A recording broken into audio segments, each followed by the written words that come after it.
student and welcome to digital platform of Vidya Aradhana Academy, one of the premium institute for NEET and JEE preparation Latur.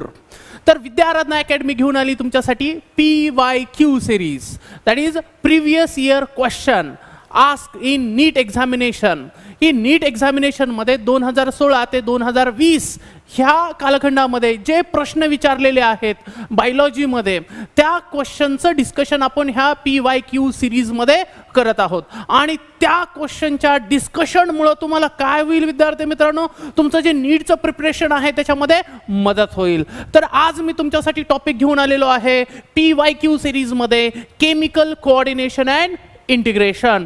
तर हा जो topic आहे chemical coordination आणि integration, ह्या topic मध्ये आपल्याला 2016 ते 2020 मध्ये जे नीट मध्ये क्वेश्चन विचारलेले ते आपल्याला डिस्कस करायचे आहेत. तर आपण सगळे हे डिस्कशन खूप इम्पॉर्टंट आहे, त्याच्याकडे लक्ष देणं गरजेचं आहे. तर सगळे रेडी आहात? All of you are ready? चलो स्टार्ट करते, करना है, चलो. ओके, सो फर्स्ट क्वेश्चन काय? फर्स्ट क्वेश्चन आहे बघा, नीट 2020 मध्ये विचारलेला आहे. नीट 2020 मध्ये हा जो प्रश्न विचारलेला आहे तो क्वेश्चन काय आहे बघा, presence of which of the following condition in urine are indicative of diabetes mellitus. म्हणजेच युरिन मध्ये खालीलपैकी कोणती कंडिशन आपल्याला डायबिटीज मिलिटस झालेलं आहे त्याचं इंडिकेशन देतं, म्हणजे ते आपल्याला इंडिकेटिव्ह आहे, आपल्याला दर्शवतं. तर युरिन मध्ये खालीलपैकी कोणत्या कंडिशन आपल्याला डायबिटीज मिलिटस हा आजार झालेला आहे हे आपल्याला दर्शवतं. तर ऑप्शन काय दिलेले आहेत बघा, ऑप्शन दिलेले युरेमिया, कीटोन्युरिया, युरेमिया, रिनल कॅलिक्युली. सी दिलेला आहे बघा कीटोन्युरिया, ग्लायकोसुरिया, then renal कॅलिक्युली and hyperglycaemia. Okay, नाव बघा, हा क्वेश्चन डायरेक्टली आपल्या NCERTच्या टेक्स्टबुक मधून घेतलेला आहे आणि हा आहे आपला बीट नंबर 22.2.8 पॅनक्रियाज ह्या बीट मधला आहे. पेज नंबर 338 NCERTचं जे पेज नंबर आहे 338 त्या ठिकाणी हा पॅरेग्राफ घेतलेला आहे बघा. ह्याच्यामधला हा प्रश्न आहे. ह्या पॅरेग्राफ मध्ये सरळ दिलेला आहे, prolonged hyperglycaemia lead to the complex disorder called diabetes mellitus which is associated with the loss of glucose through the urine and formation of harmful compound ketone bodies. म्हणजेच ह्या क्वेश्चन मध्ये क्वेश्चन विचारलेले की खालीलपैकी, म्हणजे डायबिटीज मिलिटस काय असते हे आपण समजून घेऊ. डायबिटीज मिलिटस ज्या वेळेस पर्सन मध्ये इन्सुलिनची डिफिशियन्सी होते, इन्सुलिनची कमतरता असते. मग इन्सुलिनची कमतरता असल्यामुळं ब्लड मधला ग्लुकोज हा आपल्या बॉडी सेल मध्ये जात नाही. का?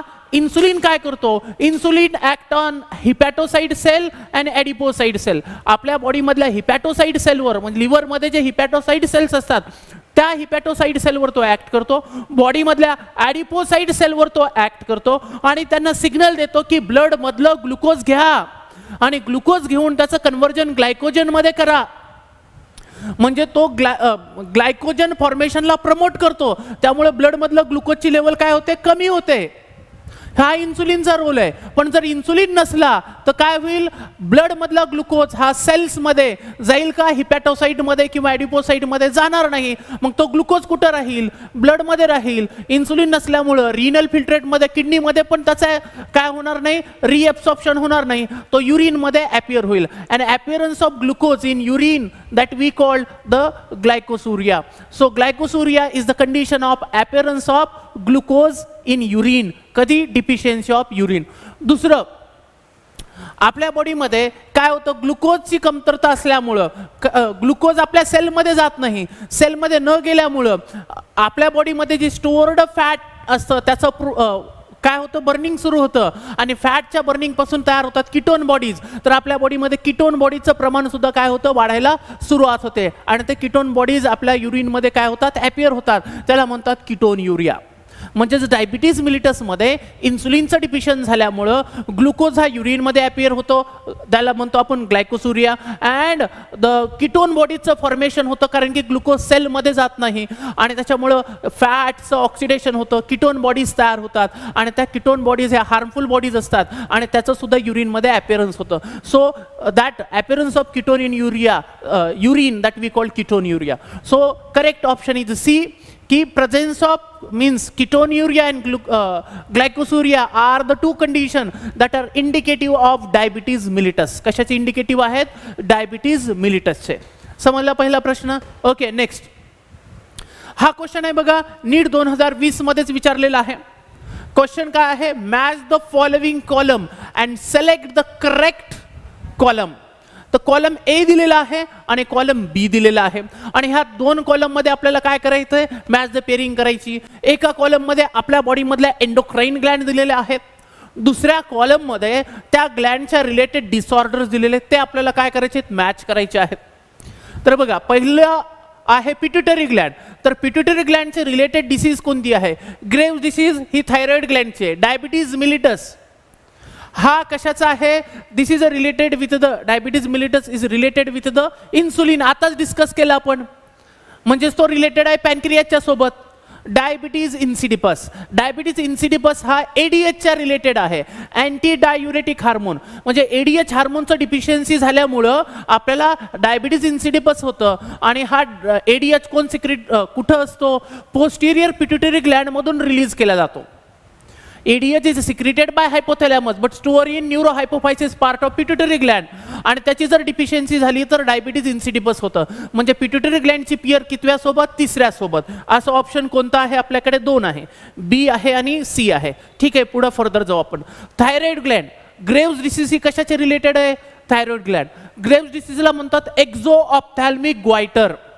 म्हणजेच हायपर थायरॉइडिझम मध्ये ज्यावेळेस थायरॉक्सिनचं लेवल प्रमाणापेक्षा जास्त होतं त्यावेळेस काय होतं?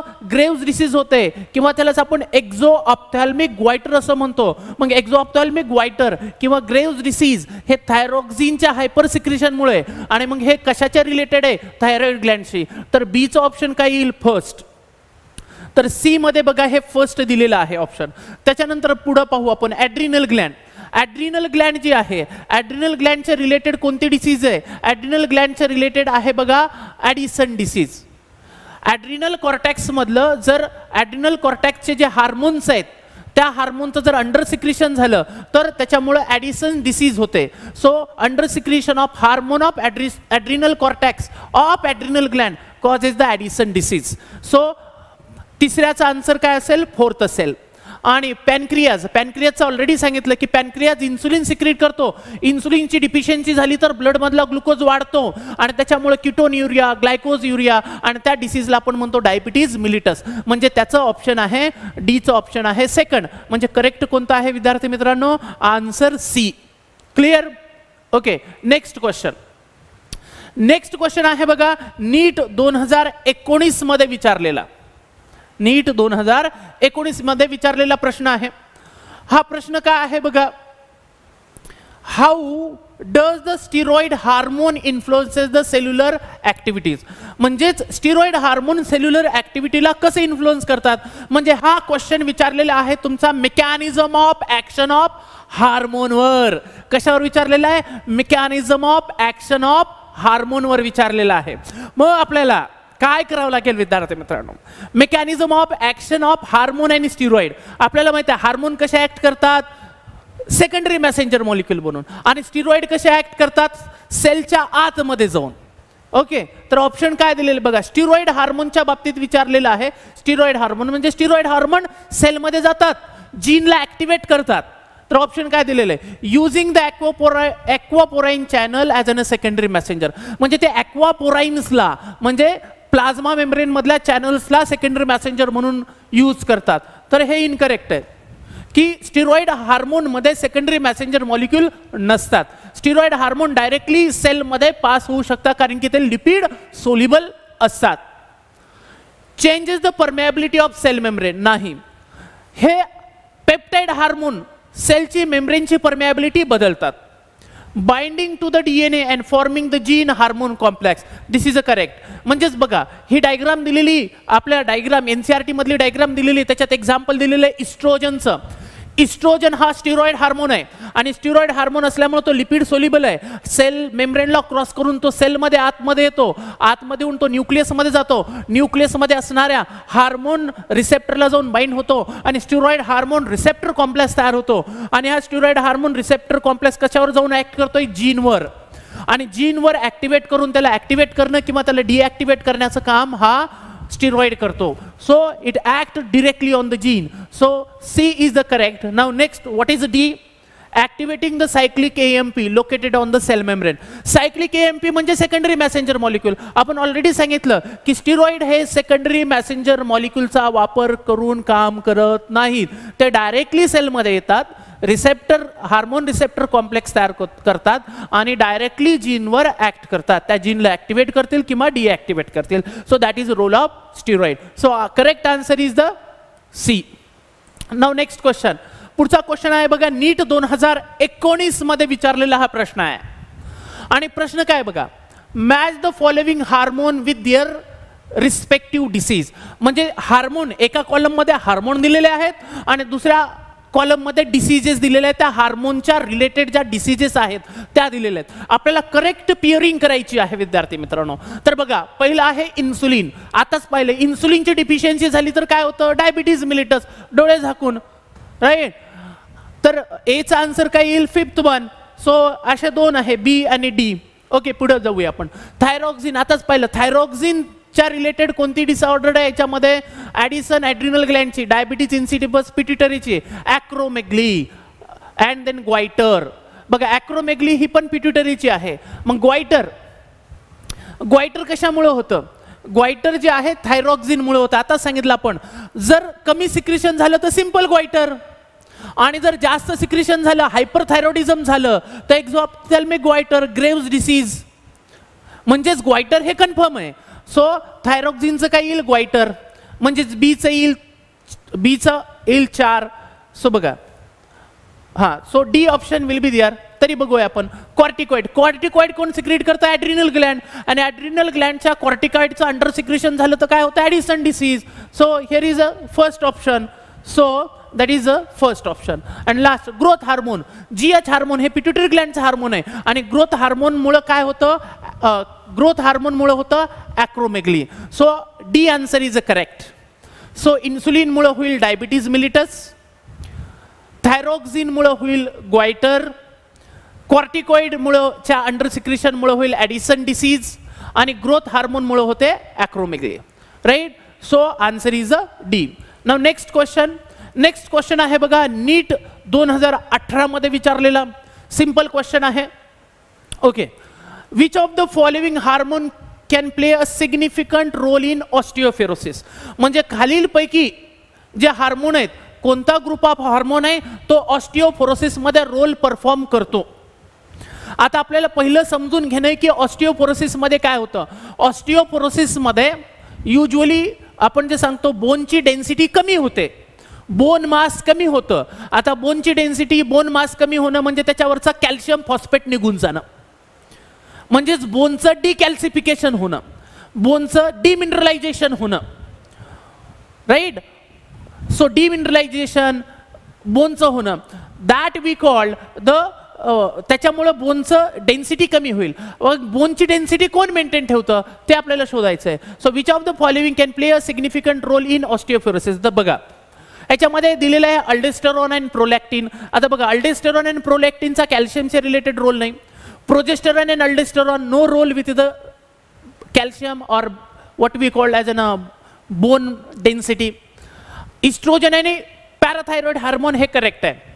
घेऊ आपण त्याच्याकडे पॅराथायरॉइड अँड प्रोलॅक्टिन.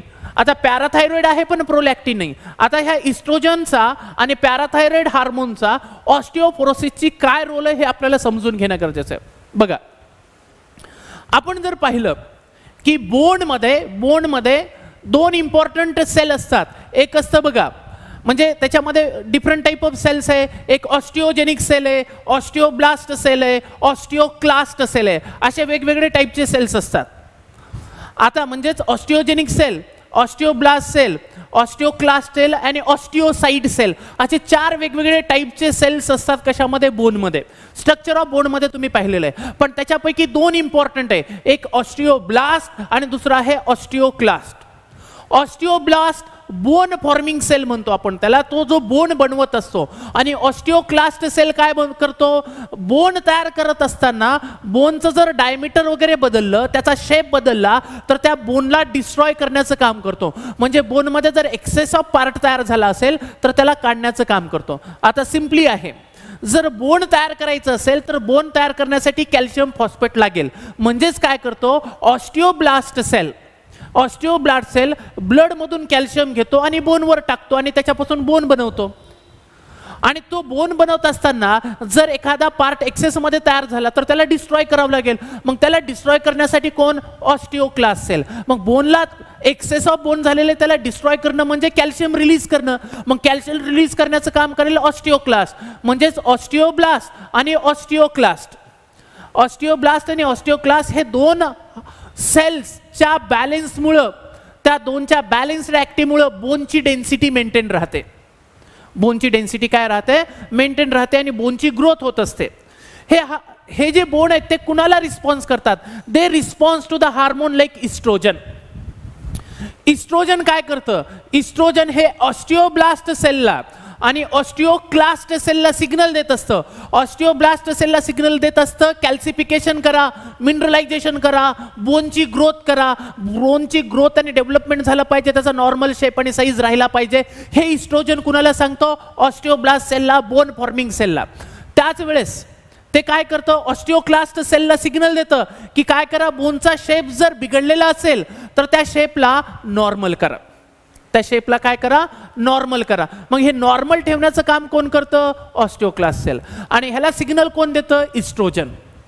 मग ज्यावेळेस फिमेलमध्ये, specifically we are talking about the female, तर इस्ट्रोजनची लेवल म्हणजेच मेनार्च आल्यापासून मेनोपॉज पर्यंत इस्ट्रोजन लार्ज क्वांटिटीमध्ये असतो. कारण की इस्ट्रोजन कोण सिक्रेट करतं, ओव्हरीमध्ये लार्ज क्वांटिटीमध्ये इस्ट्रोजन तयार होतो. आणि ओव्हरी ऍक्टिव्ह कधी असतात, मेनार्च पासून मेनोपॉज पर्यंत. तर मेनार्च टू मेनोपॉज इस्ट्रोजन असतो. इस्ट्रोजन लार्ज क्वांटिटीमध्ये bone mass, bone density maintain करतो, ह्यांना सिग्नल देऊन. पण जसंही मेनोपॉज आला, ओव्हरी काम करणं कमी करतात, इस्ट्रोजनचं सिक्रेशन कमी होतं. इस्ट्रोजनचं सिक्रेशन कमी झालं तर ऑस्टिओब्लास्ट आणि ऑस्टिओक्लास्टच्या ज्या ऍक्टिव्हिटी त्या मेंटेन राहत नाही आणि त्यामुळे बोनचं डिकॅल्सिफिकेशन होतं, डिमिनरलायझेशन होतं आणि त्यामुळे काय होतं, बोनचं मास कमी होईल. त्याच वेळेस हे पॅराथायरॉइड हार्मोन आपल्याला माहिती आहे बघा, एनसीईआरटी मधला कंटेंट आहे काय, पॅराथायरॉइड hormone increases the calcium level in the blood. पॅराथायरॉइड hormone blood मधलं कॅल्शियम वाढतं. कसं वाढवतं बघा, PTH act on bone and stimulate the process of bone resorption or dissolution or demineralization. म्हणजेच PTH बोनचं डिमिनरलायझेशन करतं, म्हणजे बोन मधून कॅल्शियम काढतं. म्हणजे PTH पण काढेल आणि इस्ट्रोजन नसल्यामुळे पण होईल. म्हणजेच बोनचं मास डिक्रीज होईल आणि त्यामुळे काय होईल, त्याच्यामुळे होईल osteoporosis. So that is due to the oestrogen and parathyroid hormone. आलं लक्षामध्ये. Okay, next question. Next question आहे बघा, नीट 2018 मध्ये विचारलेला क्वेश्चन आहे. Which of the following an amino acid derived hormone, म्हणजे खालीलपैकी कोणता हार्मोन हे अमायनो ऍसिड पासून डिराइव्ह झालेला आहे. तर बघा, पहिला आहे इपिनेफ्रिन. हे टायरोसिन अमायनो ऍसिड पासून तयार झालेलं आहे आणि हे प्रोड्यूस केलं जातं ॲड्रिनल मेड्युलामध्ये. So it is a tyrosine derivative amino acid and it is a synthesised in the adrenal medulla. तर आपला आन्सर पहिलंच आहे, पण तरी बाकीचे ऑप्शन आपल्याला डिस्कस करावे लागतील. बघा, इडोसिन हार्मोन.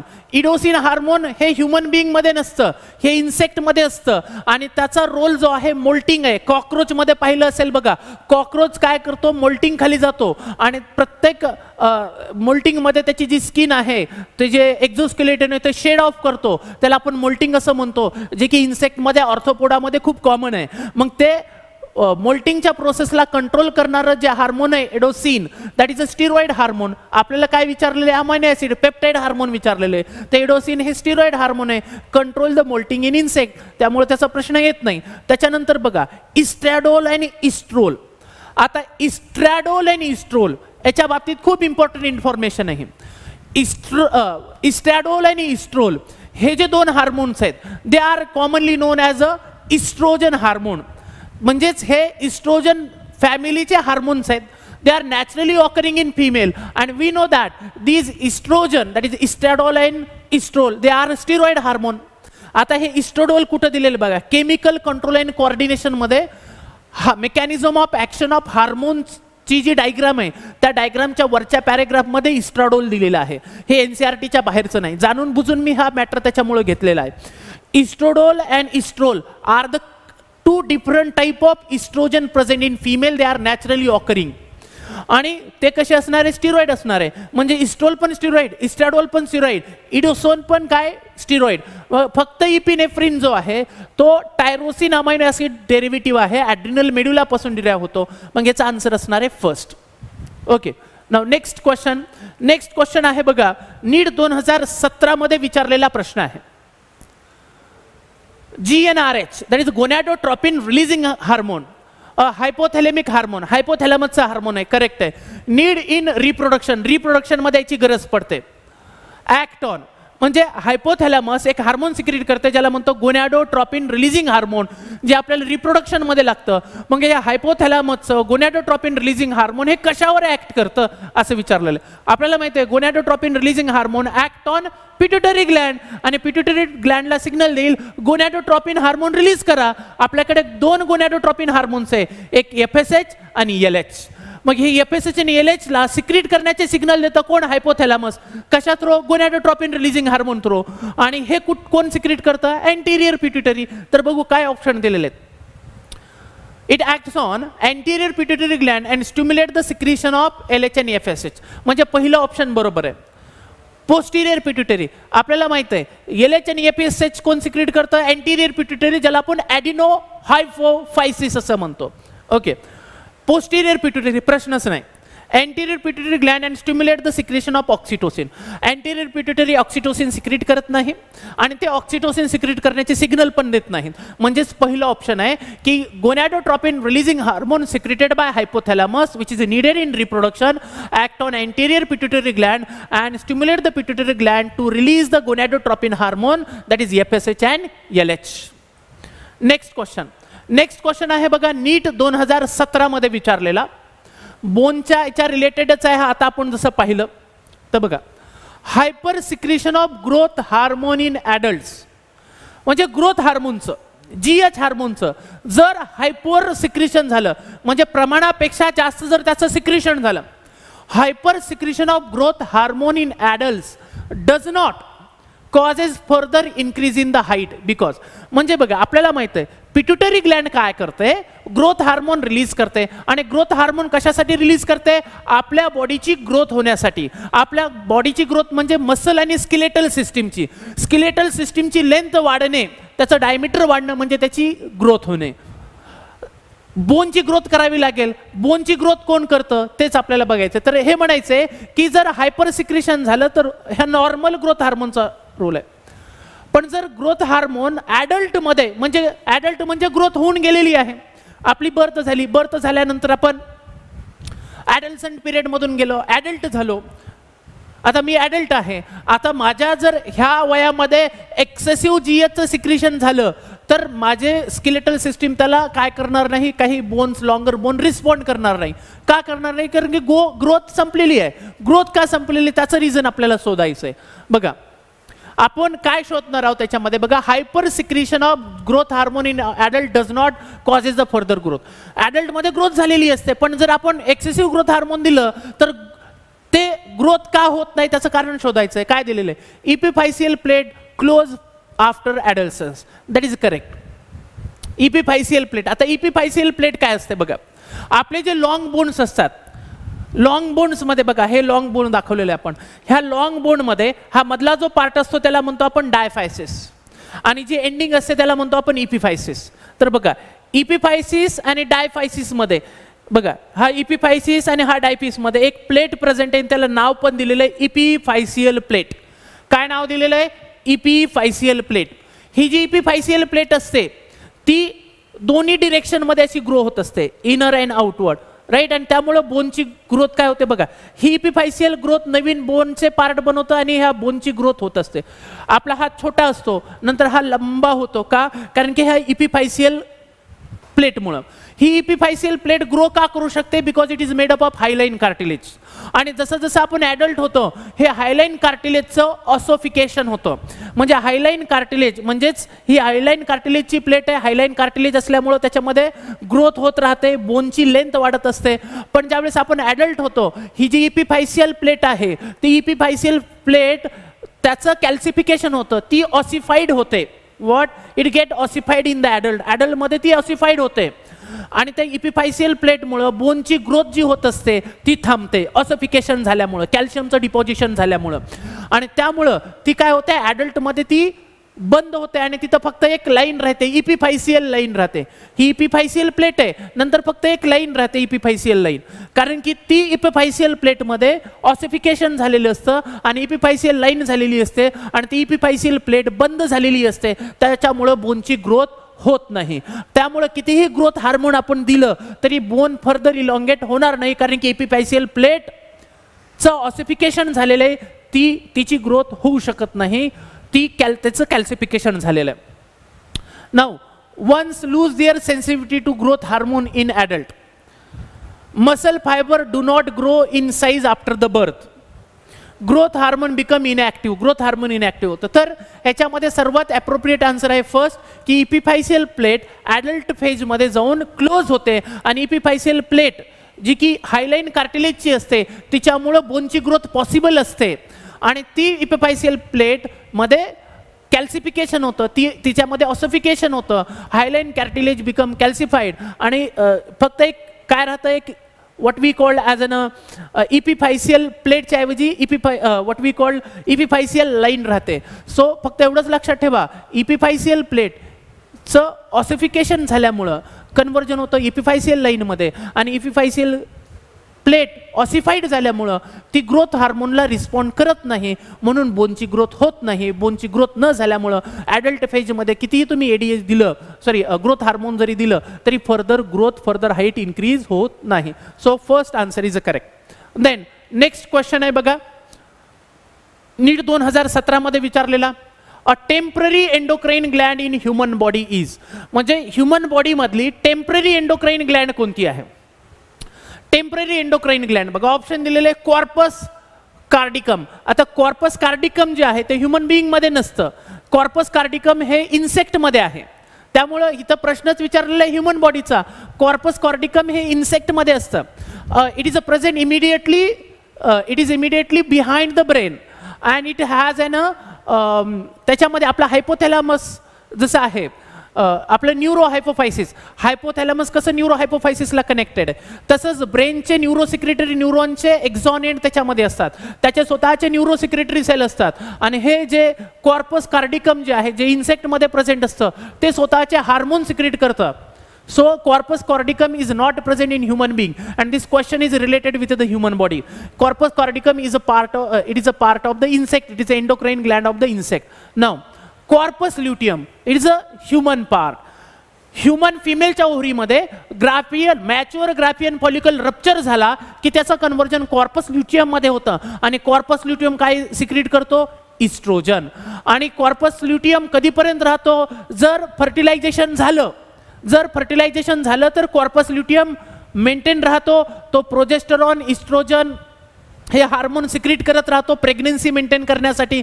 आणि जर फर्टिलायझेशन नाही झालं तर कॉर्पस ल्युटियम डिजनरेट होतो आणि त्याच्यापासून कॉर्पस अल्बॅकन तयार होतं. म्हणून त्याला आपण म्हणतो corpus luteum is a temporary endocrine gland which secrete the progesterone hormone.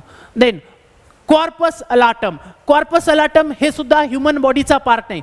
Corpus allatum is also endocrine gland of the इन्सेक्टची एंडोक्राइन ग्लँड आहे आणि ते ज्युवेनाइल हार्मोन काय करते? सिक्रीट करते. So it is endocrine gland of insect. Now pineal gland. Now when we talk about the pineal gland, it is not temporary endocrine gland. He endocrine Gland आपल्या लाईफमध्ये throughout असते आणि throughout life आपल्या hormone secrete करत असते. So it is a permanent endocrine Gland. So most correct is the corpus luteum. So corpus cardicum is an insect part. Corpus alatum is also an insect. Both are the insect endocrine gland. The question is asked related with the human. Here are the two options related with the human: corpus luteum and pineal gland. Pineal is a permanent gland. Only left is the corpus luteum, which is a temporary endocrine gland. Because if fertilization occur, it will sustain for a few months. If fertilization do not occur, corpus luteum will degenerate to form corpus albicans. Next आहे बघा question, नीट 2016 मध्ये विचारलेला आहे, phase 1 मध्ये विचारलेला question आहे. तर काय आहे बघा, the amino acid tryptophan is the precursor for the synthesis of, म्हणजे ट्रिप्टोफॅन अमायनो ऍसिड हे कोणत्या हार्मोनच्या प्रोडक्शनसाठी लागतं बघा. आता ह्याच्यापैकी ऑप्शन ए बघा, इस्ट्रोजन आणि प्रोजेस्टेरॉन तर हे स्टिरॉइड हार्मोन आहे, त्याला लिपिड लागेल, त्याला ट्रिप्टोफॅन लागणार नाही. त्याच्यानंतर कॉर्टिसोल आणि कॉर्टिसोइन हे सुद्धा स्टिरॉइड हार्मोन्स आहेत, म्हणजे त्याला ट्रिप्टोफॅन अमायनो ऍसिड लागणार नाही. त्याच्यानंतर थायरॉक्झिन आणि मीन्स थायरॉक्झिन अँड ट्रायओडोथ्रायोनिन ह्याला टायरोसिन अमायनो ऍसिड लागतं. मग राहिलं कोण, मेलोटोनिन आणि सिरोटोनिन ह्यांना साठी काय लागतं, tryptophan. Tryptophan amino acid is required for the formation of melatonin and serotonin hormone. Next question आहे, नीट 2016 मध्ये फेज 1 मध्ये विचारलेला प्रश्न आहे. प्रश्न काय आहे बघा, which of the following pair of hormone are not antagonistic, म्हणजे खाली पेअर दिलेली हार्मोनची आणि त्याच्यापैकी इनकरेक्ट पेअर शोधायची, अशी पेअर ज्यांचं रोल अँटिगोनॅस्टिक नाही, म्हणजे अपोजिट नाहीत. तर पहिली पेअर आहे बघा, अल्डोस्टेरॉन अँड अट्रियल नायट्रोयुरेटिक फॅक्टर. अल्डोस्टेरॉन काय करतं, सोडियमचं आणि वॉटरचं रिअब्सॉर्प्शन वाढवतं, त्यामुळे बॉडी फ्लुइड व्हॉल्यूम वाढतं, ब्लड प्रेशर इन्क्रीज करतं. तर एएनएफ काय करतं, वाढलेलं ब्लड प्रेशर व्हॅसोडायलेशन करून ब्लड प्रेशर कमी करतं, म्हणजेच ह्या दोघांचा रोल अँटिगोनॅस्टिक आहे. दुसरं रिलॅक्झिन आणि इनहिबिन. आता बघा, रिलॅक्झिन हार्मोन कोण सिक्रेट करतं, relaxin hormone is secreted by the ovary and placenta during the pregnancy. म्हणजेच रिलॅक्झिन हार्मोन कोण सिक्रेट करतं, ओव्हरी आणि प्लासेंटा ड्युरिंग द प्रेग्नन्सी. आणि रिलॅक्झिन काय करतं, रिलॅक्झिन रिलॅक्सेस द पेल्विस, त्याचबरोबर सर्वायकल कॅनाल, बर्थ कॅनालला ते डायलेट करतं and that help in to the child birth, हा त्याचा रोल आहे. So it relaxes the ligament in pelvis and widen the cervix during the child birth. तर inhibin काय, inhibin is secreted by the follicle. फॉलिकलमध्ये जे cells असतात, ग्रॅन्युलोसा sale, ते त्या इनहिबिनला सिक्रेट करतात आणि inhibit the secretion of FSH by the pituitary. Inhibin pituitary ग्लँडला सांगतं की एफएसएचचं सिक्रेशन करू नका, म्हणजे इनहिबिनचा रोल पिट्युटरी ग्लँडच्या रिलेटेड आहे आणि रिलॅक्झिनचा रोल कशासोबत आहे, चाइल्ड बर्थ सोबत आहे. म्हणजे दोघांचा रोल मॅच पण होत नाही, ना सेम आहे ना अपोजिट आहे, डिफरंट आहे. म्हणजे ही पेअर कशी आहे, इनकरेक्ट आहे. पुढची पेअर बघू आपण, पॅराथ्रो हार्मोन अँड कॅल्सिटोनिन. आताच आपण पाहिलं पॅराथ्रो हार्मोन काय करतं, पॅराथ्रो हार्मोन ब्लड मधलं कॅल्शियम वाढवतं आणि कॅल्सिटोनिन काय करतं, ब्लड मधलं कॅल्शियम कमी करतं. म्हणजे पॅराथ्रो हार्मोन ब्लड मधलं कॅल्शियम कसं वाढतं, बोनचं डिमिनरलायझेशन करतं आणि बोन मधलं कॅल्शियम ब्लड मध्ये टाकतं. कॅल्सिटोनिन अपोजिट करतं, ब्लड मध्ये वाढलेलं कॅल्शियम, ब्लड मधलं वाढलेलं कॅल्शियम बोनवर टाकून देतं. म्हणजे या दोघांचा रोल कसा आहे, अपोजिट आहे. इन्सुलिन ब्लड मधलं ग्लुकोज कमी करतं आणि ग्लुकॅगन काय करतं, ब्लड मधला ग्लुकोजची लेवल इन्क्रीज करतं. त्यामुळे याच्यापैकी जी पेअर आहे ती relaxin and inhibin.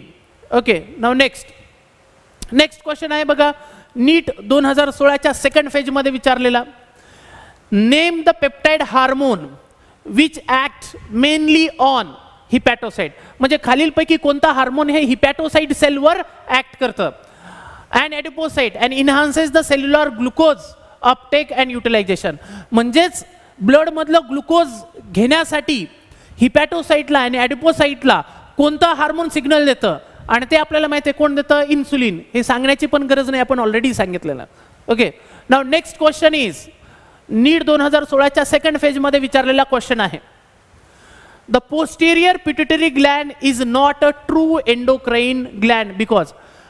Pituitary gland मध्ये दोन पार्ट आहे, एक आहे अँटेरियर पिट्युटरी ग्लँड ज्याला आपण ॲडिनोहायपोफायसिस म्हणतो आणि जो दुसरा पार्ट आहे पोस्टेरियर पिट्युटरी ज्याला आपण न्यूरोहायपोफायसिस म्हणतो.